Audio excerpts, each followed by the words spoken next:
So now we can do some basic things with the data frame. Okay. We can get information about the data. This is the DF info.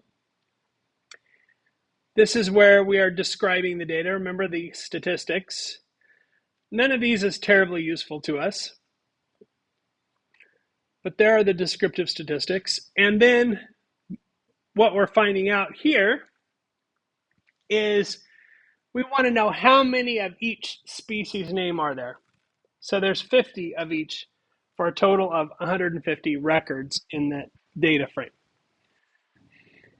And the nice thing about this is that we have all of our output nice and organized in cells here, output cells.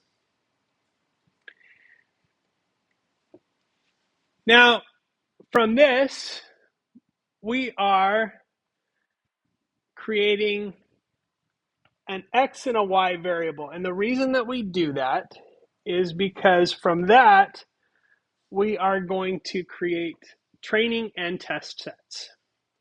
Now, this, the X, is the features, meaning the features, the 4 columns that have the sepal length, the sepal width, the petal length, and the petal width, is what we're using as our training data.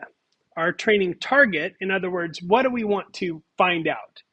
We want to find out which species these are in by looking at the data. So this will just create those pieces of data. And we have 150 and four different columns in the data. And the target, of course, is just the labels. So there's only one column there and 150 rows.